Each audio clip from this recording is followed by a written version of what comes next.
Hey guys, welcome back. Thanks for tuning in this week.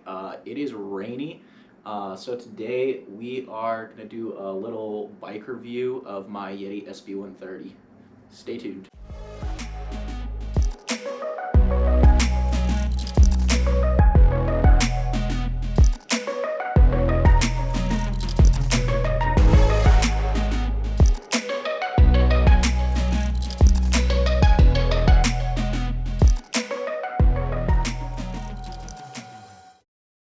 Hey guys, thanks for tuning in this week. Today we're talking about my SB130.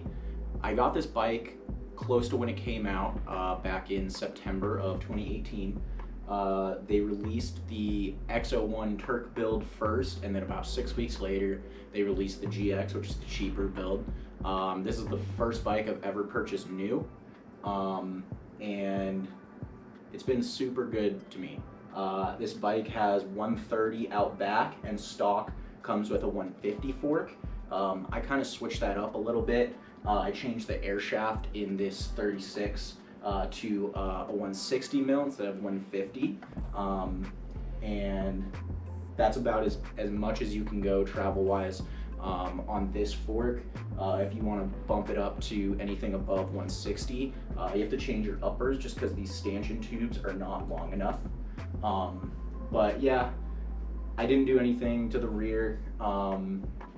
It's been a really well-rounded 130 rear bike. First things first, when I got the bike, I was mainly doing kind of trail riding, nothing too burly.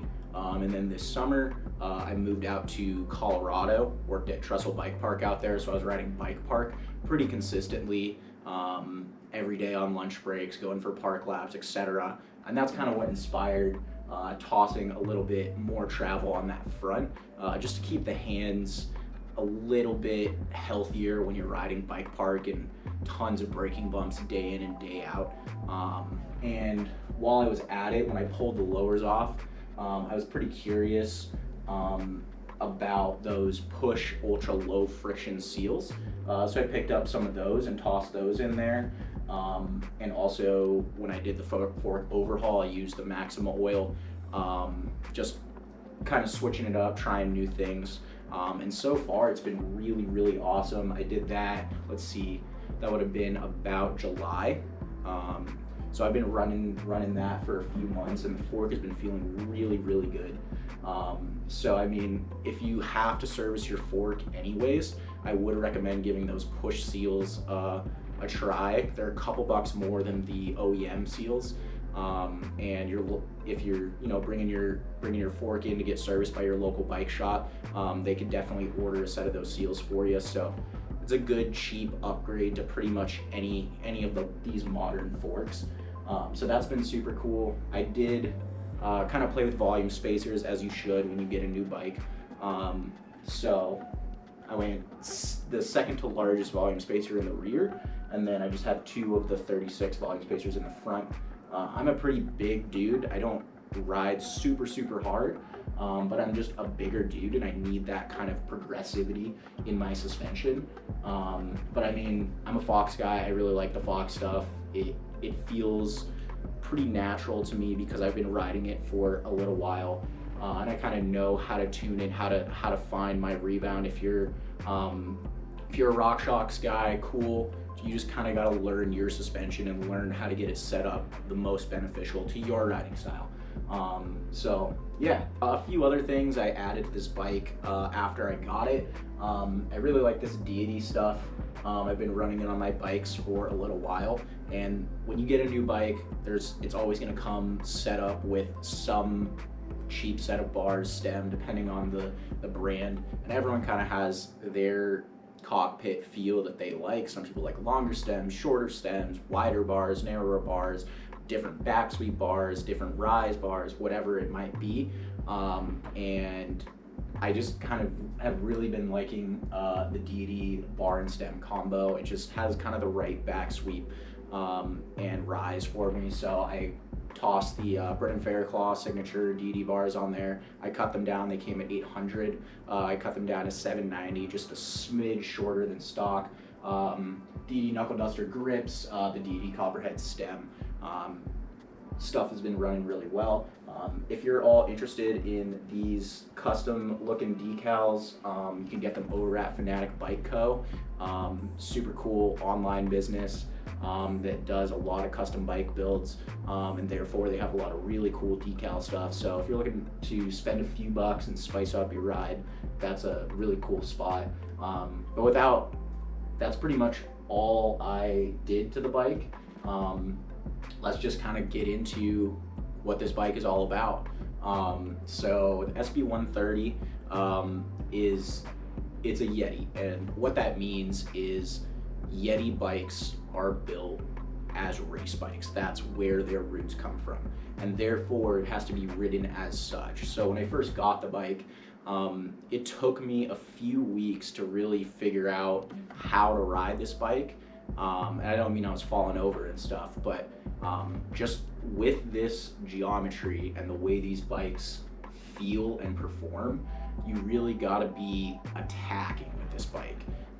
So I'm talking like elbows up, chest up, just smashing into turns. As soon as you get a little bit back seat in a turn, berm, off camber, whatever it might be, this bike is gonna ride you. You're gonna feel out of control. You're not gonna feel like you can.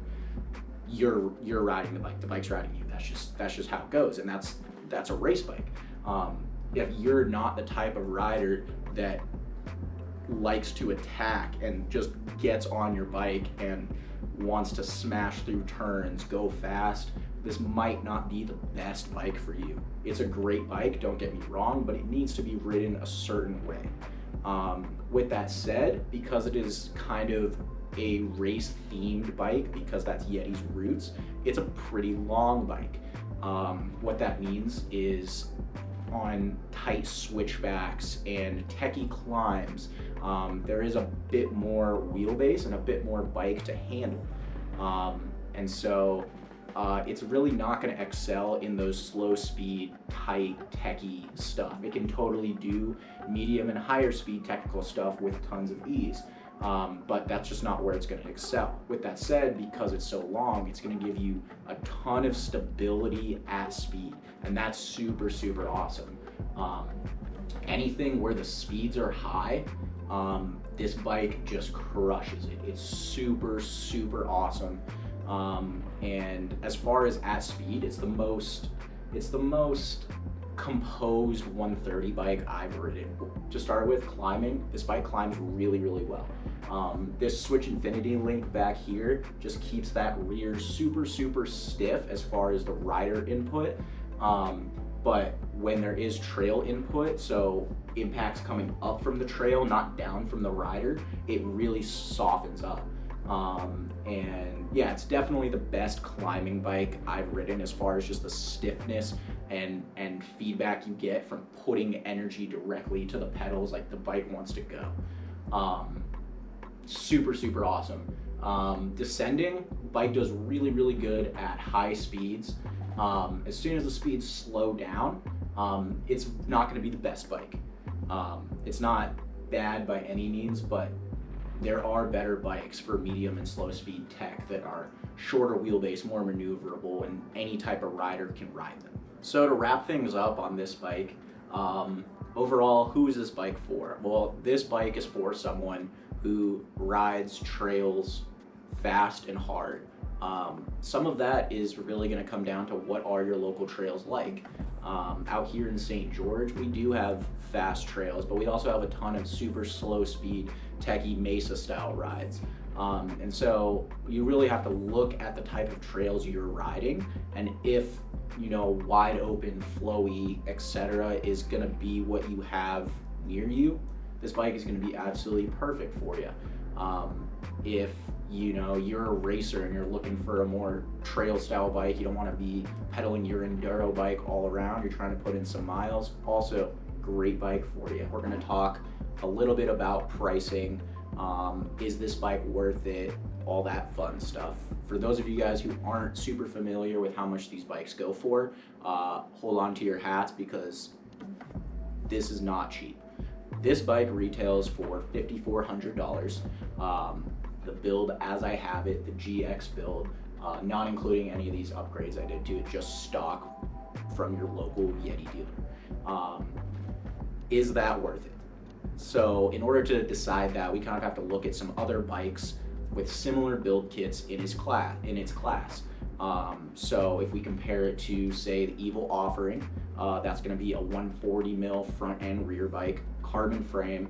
The GX build for the Evil retails at $5,800. If we compare it to, say, the Ibis Ritmo, similar build, the GX with the Fox on the Ibis Ritmo, you're gonna be looking at $5,500. So compared to those guys, whenever you get into that carbon frame market, you're looking at $5,000. Brand new, that's how it goes. So with that said, for the build you get and the support you get from Yeti, I think it is worth it. With that said, that is no small sum of money.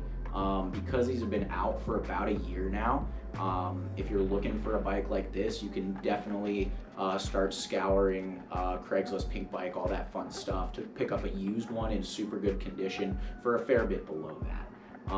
So that's pretty cool. With that said, should you get this bike, it really depends on, one, your riding style. It depends on the local trails near you, the trails you're riding a lot, and really your bank account. That's bikes. Bikes are not cheap. And yes, there's cheaper bikes to get intro riders in well below this price tag that we're talking about, but we are talking about carbon frames here and high quality build kits. So with that said, I've loved the SB130. It's been a great bike for me, and I think it rocks. It definitely isn't for everybody, and you really need to decide what type of rider you are in order to make the most informed decision in buying your next mountain bike. Thanks for tuning in with me this week while we sat inside on a rainy day and just nerded out about bikes. If you like what we're doing over here at Shroud City, make sure you subscribe. Really appreciate all the support. Also go check me out on Instagram, just at Shroud City. And yeah, see you guys next week. Thanks.